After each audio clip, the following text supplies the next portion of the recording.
Alright, then let's get started into Chapter 1. And finally, we might actually get to play some games. And I had to just adjust my headset because apparently that's a thing. Blood Drive, Chapter 1. Returning. A day had passed since the events of the Shimamoni Jaku's South Apartments. This was to be a significant turning point for me. Mochida might have been a part of it from the start, except that fate seems to have another plans for him. Miss Kuno, I have something pressing I need to get to. If you excuse me. No. You sit back down, Satoshi. Your score on that algebra quiz yesterday was rather embarrassing, don't you think? Like an owner trained a puppy, Kuno gave him a strong glare and held her index finger in a pride. I don't even know what that means. For the next hour, I'm gonna give you a personal lecture, and you're going to listen. And then the next quiz will be a snap to pass. But aren't you an English teacher? Isn't algebra a little outside your field of expertise? Anything's possible if you put your mind to it.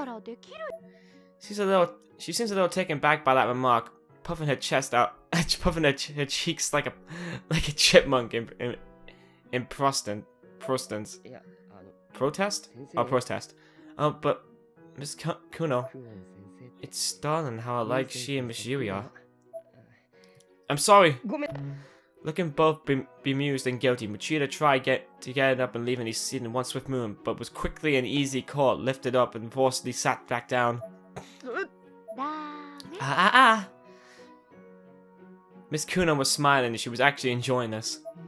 What am I dealing with here? Miss Kuno was only slightly bit taller than me. They did this to make her taller than average, but her arms were small and frail. They seemed to be nowhere she could possibly have lifted someone of this build. This whole situation was rather bewildering for him, and he made no attempt to hide his confusion. Let's begin, shall we? Yes, ma'am. He had no other option. Apparently, he was going to be studying algebra for the next hour. Come hell or high water. Wow, what a decent start to this.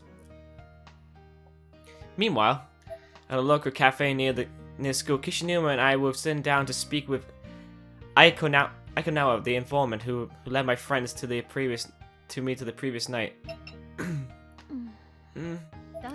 Are you alright? Did your stomach hurt? I responded with a dismissive gesture with continuing to rub my abdomen with my other hand.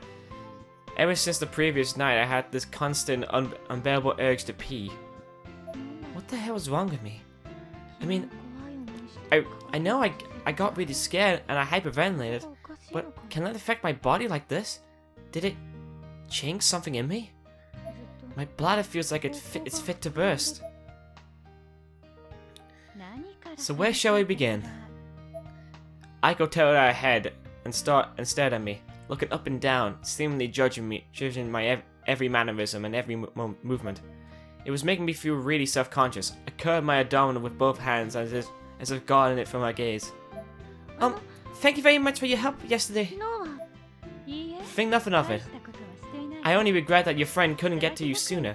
Kisaragi Academy is quite large, so it took time to track you down. It took some time to track down Kishinuma and the others. Kishinuma and I stared at one another, still unsure how to feel about this strange new addition to our entourage. Kishinuma. You two are both survivors from Heavenly Hills Elementary, are you not? What? Wait, am I playing as Kishinuma because I don't see him? We plagues never to speak of Heavenly Host with anyone else, which we assumed would be an easy promise to keep. But now, casually out of the blue, here we are. Why? How do you know about that?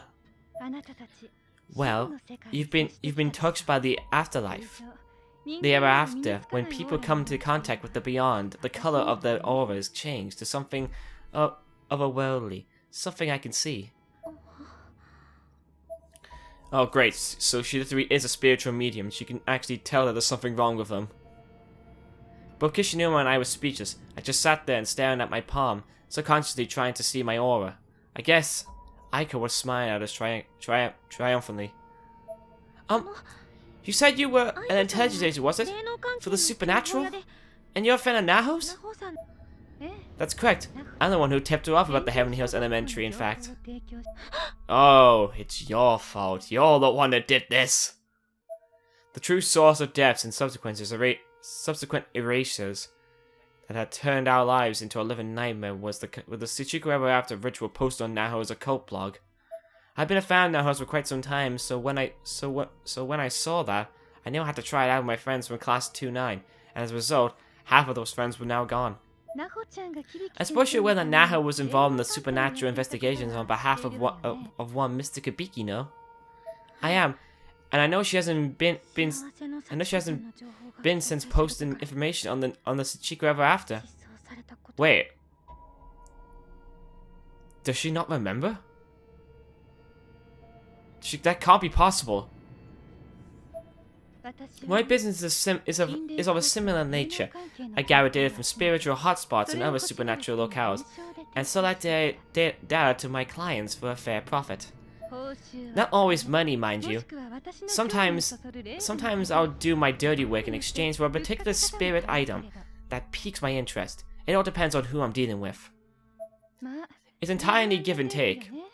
They want my information, and I want their cash, or their artifacts. Physically, Aiko was a very attractive young lady, but personally wise, the jury was still out.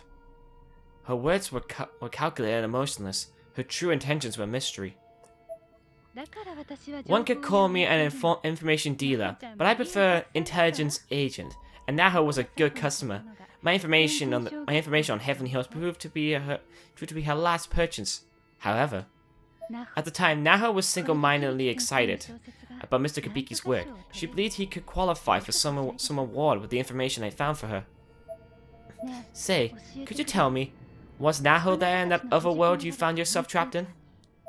Naho died, together with Mr. Kibiki.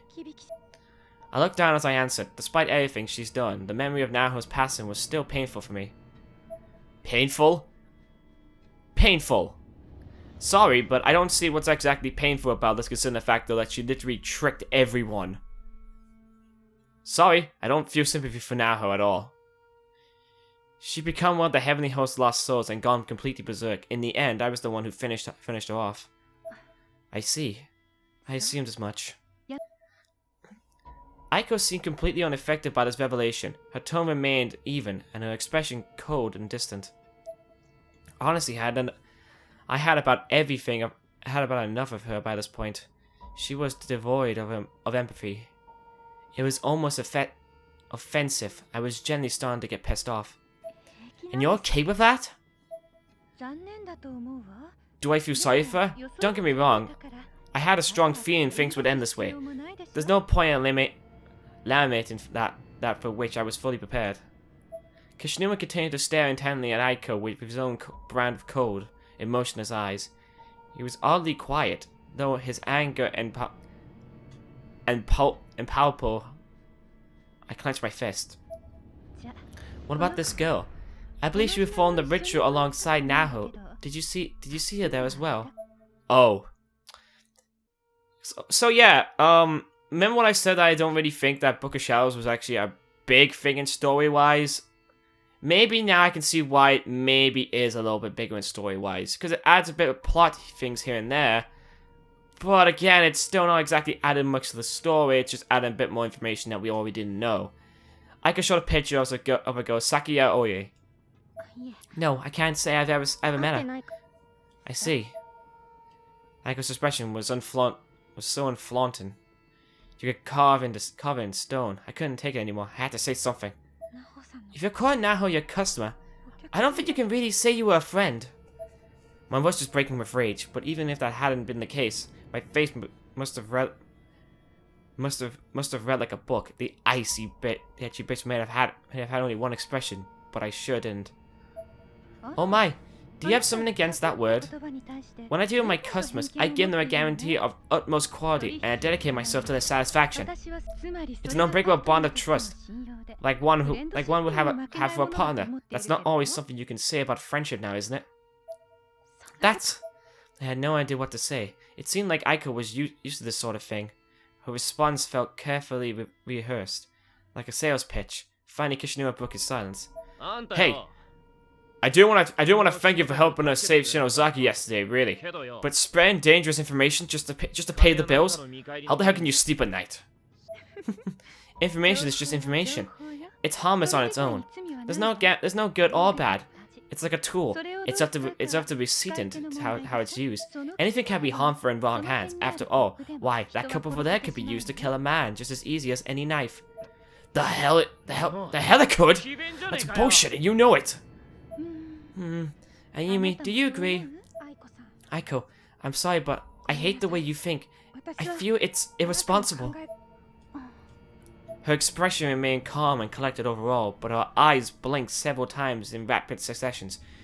It was first outward sign of emotions we've seen from her. Well now, it seems I've come to be regarded as something of a villain here. Can't say this is new or unexpected, but it never ceases to dishearten me. Aiko quickly shrugged off her sudden outburst and was back to her usual icy self. It doesn't matter now. Anyway, we destroyed Heavenly Host. It's gone. Okay, no it's not. Why are you forgetting this? Yuki in the first game, mentions that Shichiko is gone. But the school will still remain and it will find a new Shichiko, and that Shichiko is Yuki. It was stated, and if you get one of the wrong endings by staying behind the school and not getting to the end before the bells toll, she becomes Shichiko.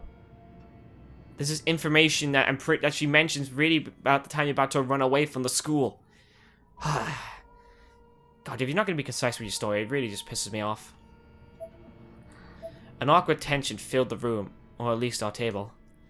Let's get down to business then. There's a reason I sought you out. Something I want to discuss with you. I could produce a thick, hardbound file folder from the light blue bag she brought with her. She opened it to reveal several documents of a questionable nature. Among them, what looked like to be a family tree, as well as numerous pages featuring black magic symbology or images that looked like tree branches. Huh? Black magic spell charts? And that is the Shinosaki family tree. You might find what I'm telling you a bit shocking. Aiko was looking directly into my eyes. Her gaze was fixed, intensified, and unblinking. What Kishinuma said a moment ago is incorrect. Huh? No. Wait, no, he's right. No, wait, no, she's right. I'm pretty much counteracting myself right now. What do you mean? Heavenly Host Elementary School has not been destroyed. It still exists even now. That's not really a shocked expression. It's more... Okay, maybe I can see why. Take a look at this. There she is, it's Yuki. Aiko placed a black and white photo on the table. It wasn't the clearest of pictures, there was no doubt, but that was the location it depicted was Heavenly Host Elementary. In the picture, a small girl could be seen standing in of those all too familiar hallways, holding a hatchet in her right hand. It's Heavenly Host! Where did this come from? We have confirmation then.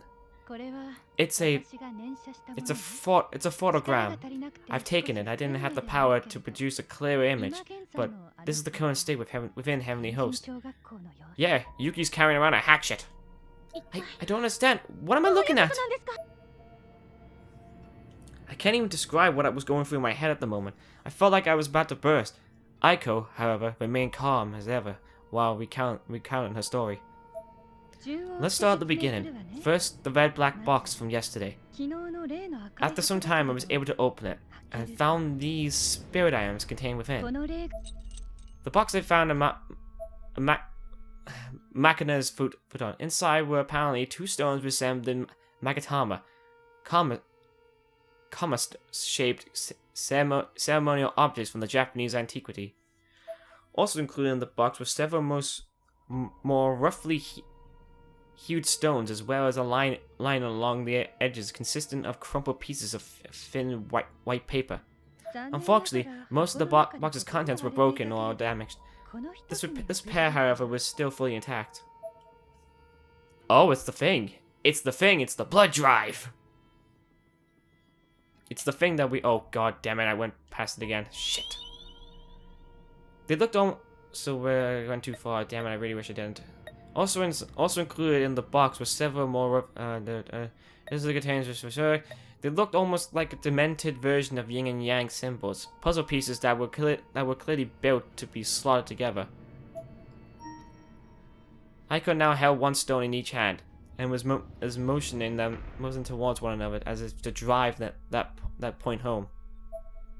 Spirit items are, in simplest terms, items which have been infused with the thoughts and feelings of the dead. Those who bear such objects will be visited by the spirits within them, or at the very least, be forever prived to their memories and unearthly limits. It's a wonderful thing. I may not quite look the part, but I'm actually quite an avid collector of spirit items. Kishinuma and I briefly locked eyes again. We shared the same look of bewilderment. Aiko's personality was much more twisted than either of us had initially perceived it to be. I tried to get a fix on this little girl's thoughts, and in doing so, I heard a vengeful cry and saw an image of a girl with braided hair in an abandoned school building. My curiosity made me piqued. I took out this camera. At this, she produced an old instant camera and placed it on the table in front of us, and tried to take a picture of the image in my mind. The result is that shot. How did you manage to take a picture of something in your brain? Honestly, if you were able to do that, that'd be amazing. This particular spirit item only allows me to produce images from the exact moment in time when the picture is taken. The past and future alike are beyond its reach. So that image right now, what we saw was Yuki carrying around a hatchet in the present. Well, I guess in the past now, because she took it probably yesterday or something like that. I examined the photo in greater detail and a chill ran down my spine. There was absolutely no denying what it depicted. No. I was actually shaken. Without Sachiko Shinazaki, the school should have collapsed. It should have ceased to exist as soon as we escaped. I believe the collapse was halted, perhaps right on the brink. Even, maybe because of the person to whom that voice I heard belongs. I literally just said this. Yuki even states this in the bad end. I guess you wouldn't know about that though, because that's a bad end. It's not exactly canon.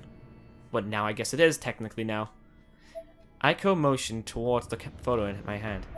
It could even be the girl in that picture. I wonder who she is. Oh, you telling me now you just realized who it is? The answer was beginning to dawn on me. A sudden cold sensation exploded through my body, and I shuddered as if trying to shake off the encroaching realization. God damn it! You really think that hellhole is still around? Kishinuma leaned forward. The conversation was clearly beginning to engage him in a lot more than it had been.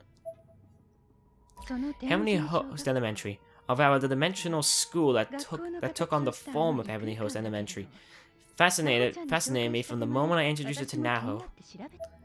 I began to research it independently, and learned that its true identity is something like a new nirvana, a netherworld or a hereafter, an unearthly plane of death. Though ordinarily, one tends to think of there being only this world and the next. A new nirvana? That's correct. You know about Yoshi Shinozaki, do you not? Yeah. And her client, the Shinozaki estate, wherein the grimoire known as the Book of Shadows was located? Yeah? Why? How could she know about that? A million thoughts, a million questions was running through my head. I was speechless. All I could do was sit there and hear her out. Well,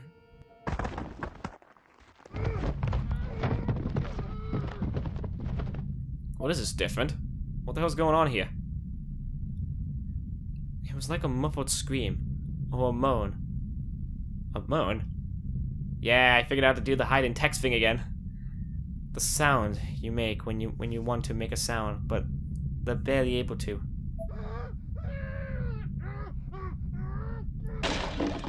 That one was a little more forceful, accompanied by a thrashing. It caused the nearby table light to fall over and roll over the ground. Please, dear! Come on! Come now! You need to stay calm! This was Yoshi Shinozaki's clinic, and Yoshi herself was on top of her husband, holding him down with both hands.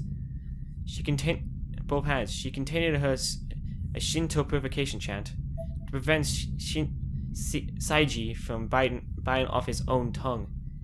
He had been gagged with a towel. Needless to say, he wasn't looking particularly well. Not far from where this occurred, Sachiko stood aghast, trembling as she watched the proceedings with hesitant, sidelong glances. He's a Nagino Okami, who visits the underworld and beholds our foul spirits, gathers to the cleansing waters of the Tachibana on the Odin no Anagara shores in the land of Tsukushi. Saigi still collapsed on the floor, was completely suffering. His body was bent into the most unnatural shape, and he was preventing clawing at his neck. I beseech thee, in the name of the divine virtues of God, gathered here, to wash away the sins we've committed, and the impurities that dwell within our minds and bodies. Sachiko's father screamed throughout his gag. Foam began to froth out from its edges. He was going to cyanize. Ghostly images of Shinozaki women from ages past smiled down upon the event from the ceiling, laughing and mocking his suffering. Worse still, some of the women had traditionally blackened teeth, giving their smiles an unintentionally sinister edge. The atmosphere within the room was heavy, as if spirits occupied every corner, dancing and fluttering about freely and joyously.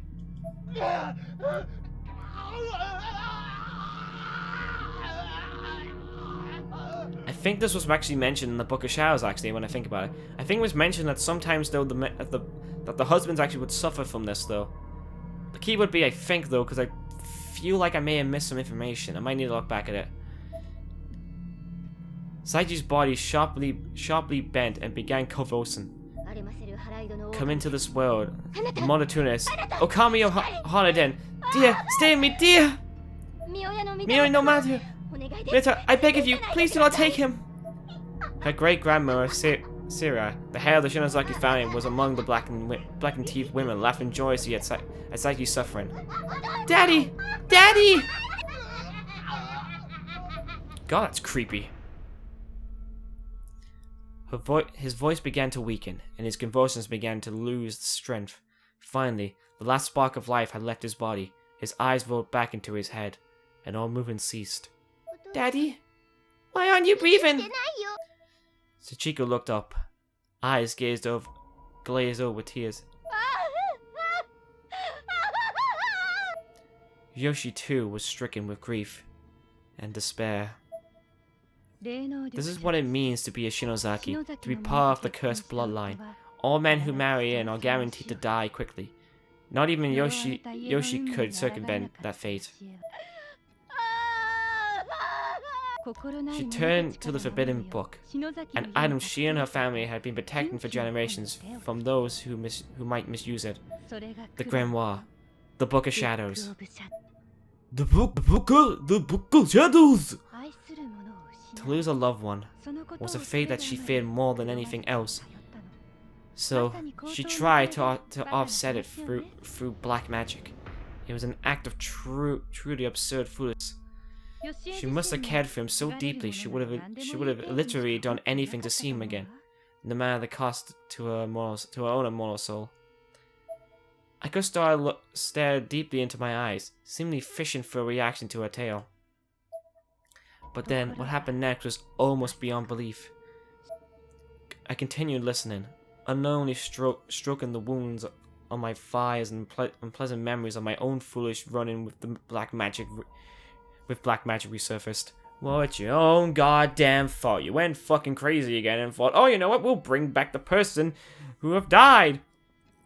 Even though the pictures though had no faces though, and that would have been really awkward. Hey, look, I brought back Mayu, and it's just like a faceless black, just like a black faceless person. Can you imagine how terrifying that would be?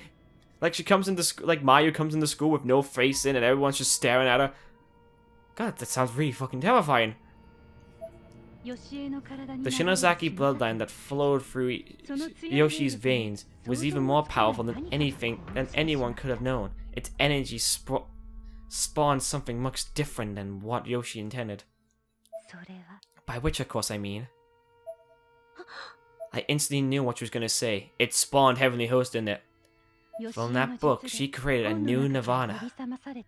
There, one could coexist with the dead for all eternity. It was a new dimension, cut from the Netherworld itself, forcibly born onto the world of the living. Holy shit! Yoshi must have lost half her sanity right there. She tried to leave her own child, Sachiko, in the real world, while living with her new husband's soul in the new Nirvana.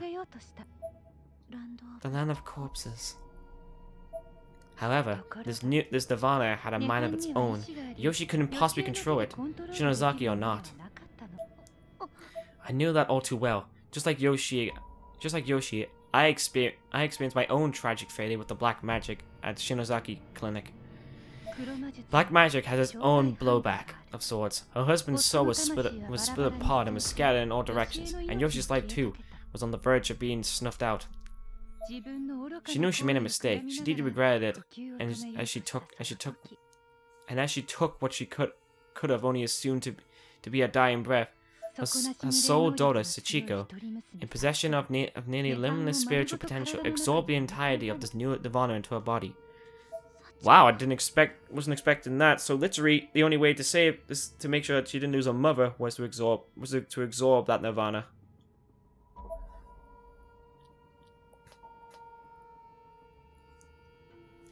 The poor girl collapsed to the floor, finally thrashing about it as the weight of an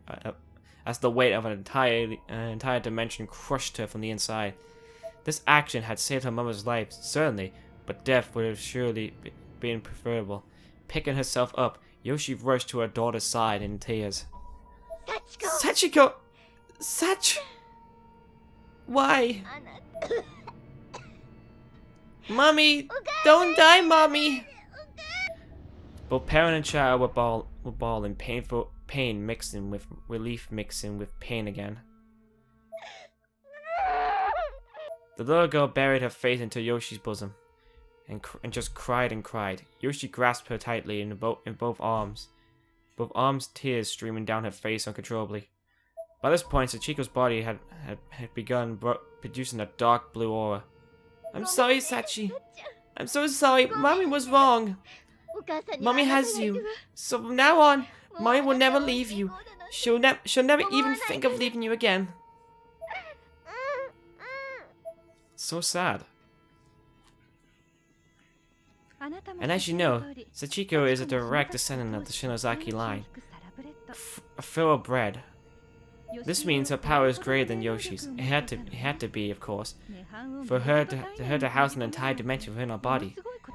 Aiko took a big noisy sip from a coffee mug. At the time, she must have been the strongest practitioner of dark arts in all the world, the little girl I know. Yet despite that, she wound up dying. That's right. The same day Yoshi fell and died, Sachiko disappeared. That was 50 years ago now. They were both killed by the principal, just as I expected. The principal's heinous actions are to blame, then for resurrecting the new Nirvana within Sachiko and creating the closed spaces we know as Heavenly Host Elementary. It's probably because the school was the site of Sachiko's violent demise that her Nirvana took on its form. Yet, even then, with Sachiko reborn as a spirit in that realm, she was still all-powerful, seemingly continuing to exert complete control over it. I guess that's why she was able to manifest so many different horrible things in there. This was all starting to make a sick sort of sense. The pieces were falling into place and painting an absolutely awful picture. I shrugged to myself and considered it. When you escaped, you removed Sachiko from the equation, but the Nirvana remained, and is going berserk once more. It should have just disappeared. This world would have been better off without it. This entire conversation was a roller coaster of emotions for me. At this point, I was just angry. Angry at everyone involved in this whole ordeal, myself included. Now then, if I may, I discuss something a bit outlandish with you. She's gonna ask me to go back. Would you like to see your dead friends again? Pardon? I'm sorry, what?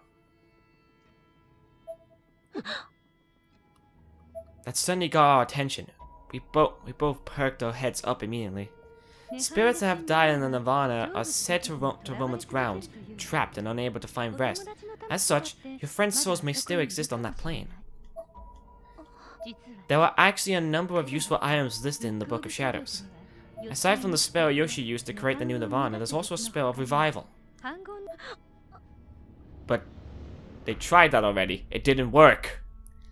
Nakashima and I knew about that one all too well.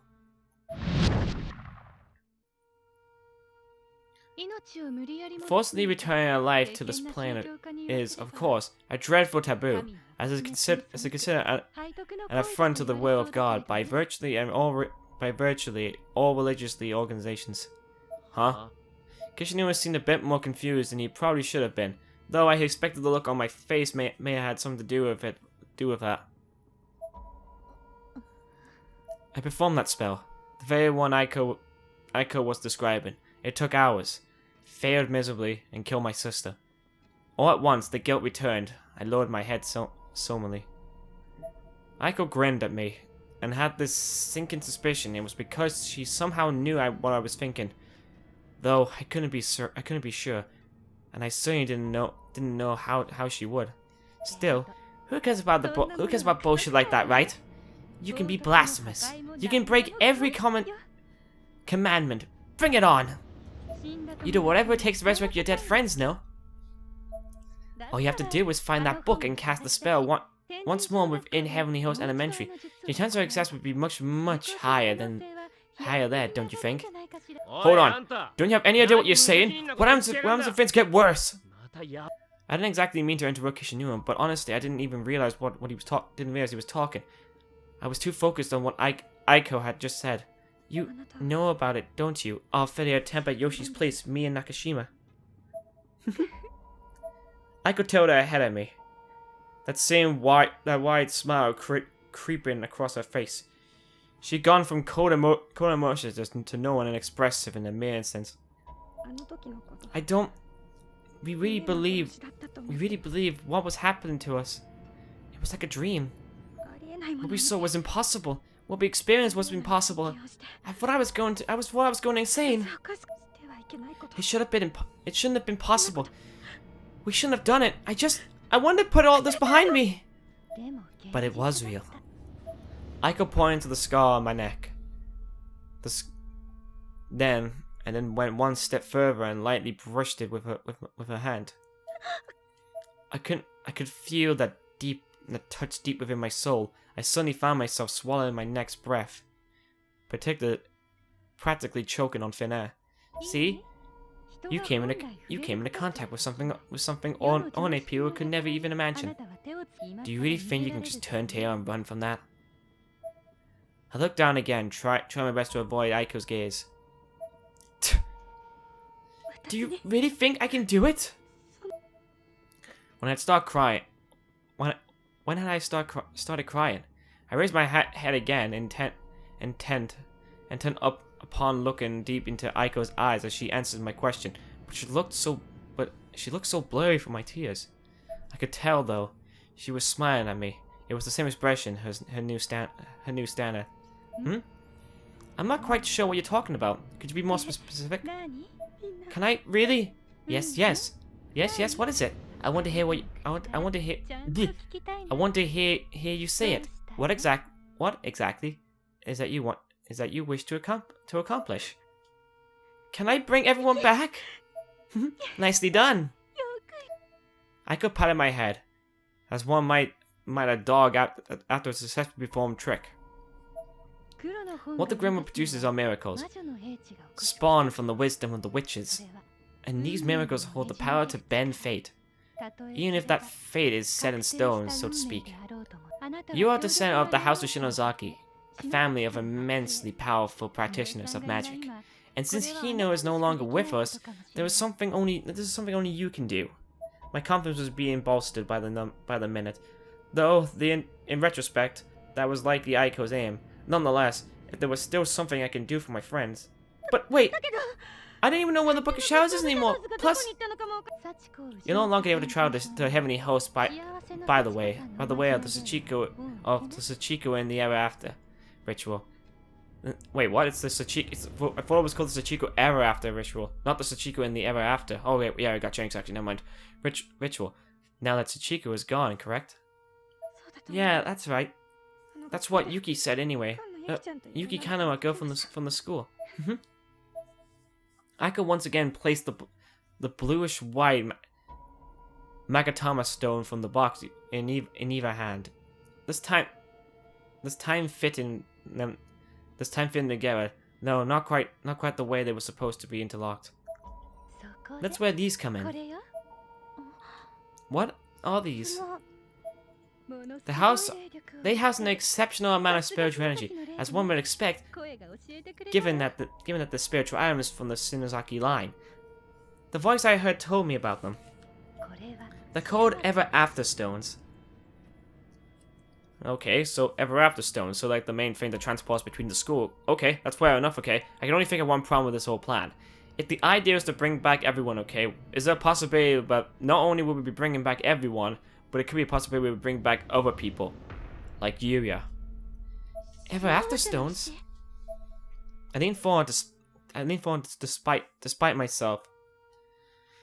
The name sent a shiver down my spine, but now that I heard it, I had to know more. These two are one. Fit them together like a puzzle pieces, and chant Nirvana, I summon the dead. And all who are in direct or indirect contact with them will be spirited away. We both blinked at her chant, but Aiko just smiled. She must have intentionally orientated the stones the wrong way so that the charm wouldn't work. It's the same when you return. She tossed the stone she'd been holding in her right hand into our left. When it clanked together with the other. Strange, isn't it? This girl told me the technique herself. Aiko gazed longingly at the stones. She was clearly utterly enamored by them. Although I don't even know what that word is. By them. It seemed as if they were the key factors in unleashing her newfound emotional expressiveness. But my focus was elsewhere. Without a doubt, the items Aiko held in her left hand were extraordinarily dangerous. Possibly the most dangerous, horrific items in the entire world. However, while Aiko was ogling them with her left hand, her right hand was feeling around for something in her breast pocket. She slowly removed it and produced an old black and white photograph. When she had taken that, it was the same photo I had seen at the Makina Shinozaki's house the previous night.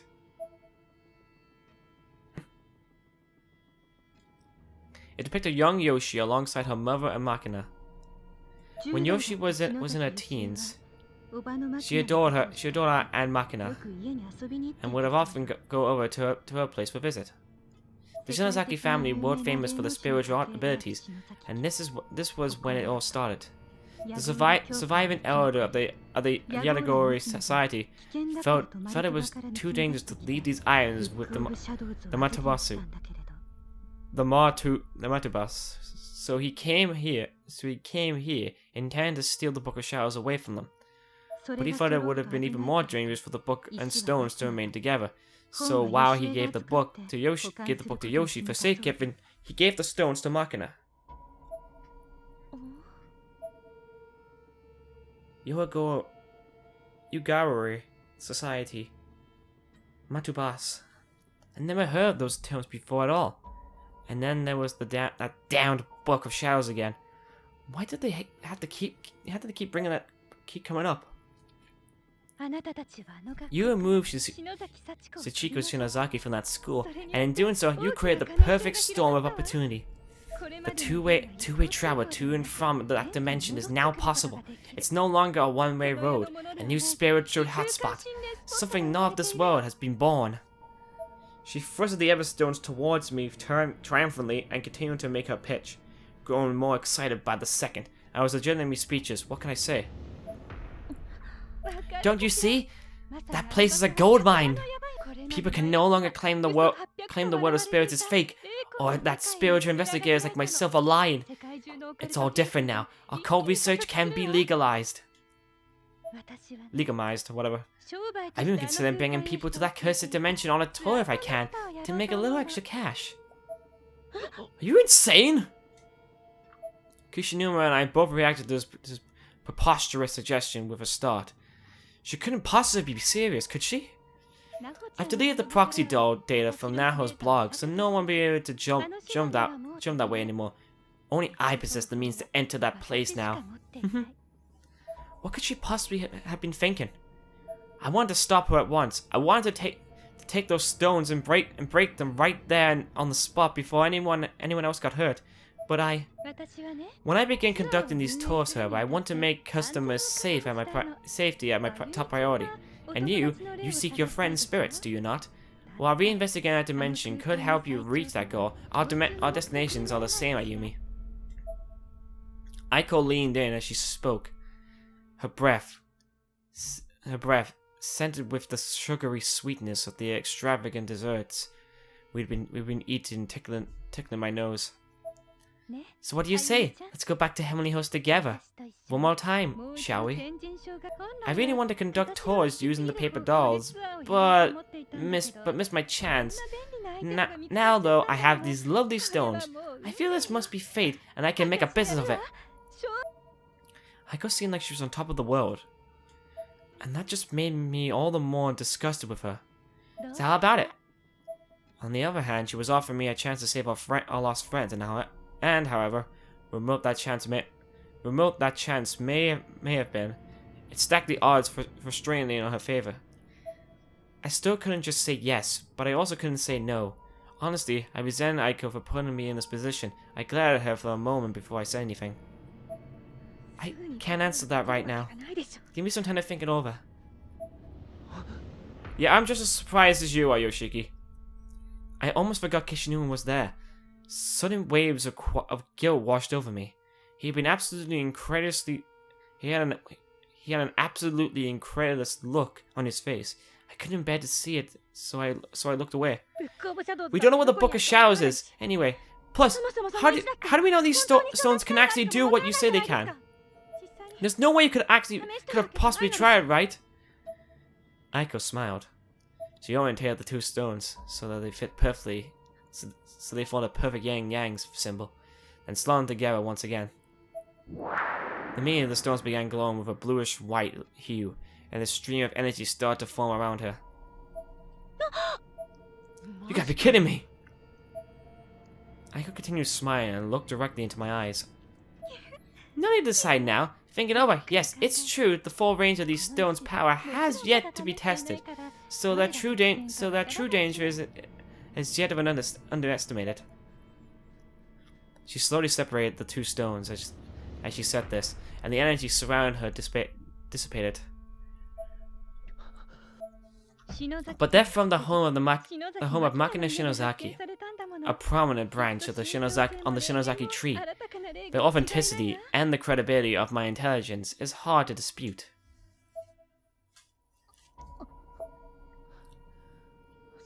Hell of a thing, I can see. Can I see them? Kishinuma didn't wait for an answer. He grabbed the Ever After stones from Aiko's hand and began examining them carefully. Hard to believe this is what was in that box. You weren't planning on keeping these stones all to yourself, were you? Aiko seemed taken back by the question. Way to go, Kishinuma. You managed to catch her off guard. Half the credit for finding them is due to Shinozaki, risking her skin after all. Aiko seemed to ponder these words for a moment. Well, then let's make sure neither of us can go by ourselves. We each keep one stone. Keep one of the 2 stones. All right, give me one, Kishinuma. Sure thing. Kishinuma plopped one of the stones in my hand, and set the other one back into the drawstring pouch. Aiko had brought them in and closed it up. There. He then casually handed the pouch back towards the rightful owner. Feel free to give me a call anytime you like, and don't worry, I'll even help you find the Book of Shadows, free of charge. Aiko flashed us the biggest, most grandiose smile I think I've ever seen. And when we do find it, you will go with me, won't you, Ayumi? I closed my eyes and gave something like a half-hearted half nod, lowering my head without raising it again. It was interpreted as a yes, but I'm not sure I'm not sure I meant it that way. Good. That being the case, it's on me today. Aiko got up and grabbed the check. No, I'll pay for mine. I took out my wallet and had no desire to owe this person anything. Aiko just smiled. Dutch it is, then.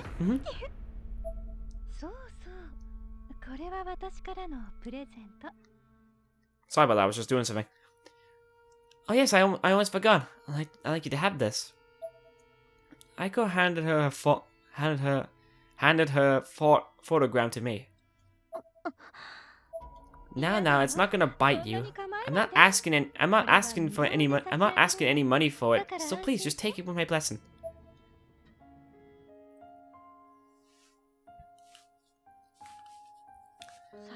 I despise her. Me too. Suzumo, Shinohara, Moishik, and Mishiui. As soon as I'm done with these 4, I'm breaking the stone. Yeah, I'm right there with you. Better make sure to break the other one, though. The other one, too, while you're at it. As if you've been waiting for this cue, Kishinuma pulled it. Whoa! Not only is Kishinuma a badass with lockpicking, he's also a pickpocket! Kishinuma! She doesn't know what it's like. She doesn't know what it's like in that school. I mean, she was actually getting excited about going there. So help myself when she wasn't looking. Kishinuma, that's amazing! You're terrible! I know, I'm a badass. Hey, serious business calls for serious attention. Though, Shinozaki, I don't know how to say this exactly, but about the whole resurrection thing. The whole situation with Suzumo and the others should probably just be left alone, don't you think? You've gone through so much, and we've come really I've come really close to dying. And I don't think any of them, not Suzumoto or Mishiui, Shinomo or Moishik, would have wanted that. But that might not be true. Damn it, Shinozaki, just stop! Do you know how much Sadashi and Nakashima have been worried about you? I'm sorry. But Kishinuma, please, you have to understand, I just need a little more. I need you to humor me for just a little bit longer, okay? Please just let me do this. Don't give her the fucking stone. Fine, but listen, you're not doing it alone. I'm gonna keep one of the stones. Okay. Ah. It'll be alright, you know. I turned my gaze up to meet Kishinuma's. My eyes must have looked like saucers, windows into my mind full of worries, ideas, and fears spurred by this unexpected turn of events. If anything happens, don't hesitate to call me, okay? I'm here for you, and I don't want you blindly rushing into dangerous situations like you did yesterday. I may not be able to offer much, but I'm confident I can at least protect you from harm. Kishinuma patted me on the head, reassuring as he said this. I had no idea how to react. I felt warm and safe, but also a little annoyed. Much like a younger sister being simultaneously comforted and scolded by her big brother. All I can say in response was, okay. I can feel my eyes still bulging from my head, open as far as my eyelids will allow. I imagine how I must have appeared to Kishinuma. I was momentarily embarrassed. Come on now. Let's get you home. Okay. Huh? What's going on? Why am I playing as them? Ready to go home? Not yet. I want to look around a bit. Alright, just let me know when you're ready to go. Okay, just give me 1 second then. I'm going to see if I can save. Okay, there was no save point then. I'm going to go talk to this girl over here. Hello, girl. He's late. Seriously, what is he thinking? That boy needs to boot... That boy needs a boot to the head, I swear. I don't need anything right now. What if I can look around a bit more? Or is this all I can do? Let's go up here. Oh, I can go up here. Oh, there's the stamina thing. So I really can't run for too long. Okay, gotta be careful like that. Interesting. Okay, so there is definitely a telltale thing, so I gotta be really careful. Not to run around the place. But I guess that's actually really good. I'm fine with the stamina thing. There's also an unlimited stamina thing you can do, but I'm not gonna do it because that's just boring. What the hell would I use unlimited stamina? It would just ruin the game. I remember running up these stairs with Mayu Suzumoto. At the time, it never dawned on me legitimacy of those memories could ever be called into question. Why would it? When you graduate, transfer, or get married, you're always still able to see one another, as long as you're both alive, but in reality, as if Suzumoto never existed. Oh, man, that really does suck.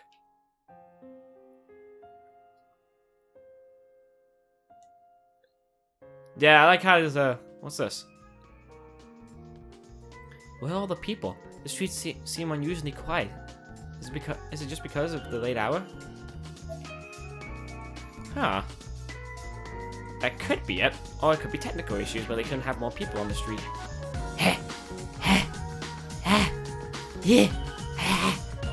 Okay, so you do end up losing a lot. So if you're not careful, you end up running out of stamina. So gotta be careful like that. Hey, Kishinuma. Hey, buddy. Let's go home. Come on, then. Let's go.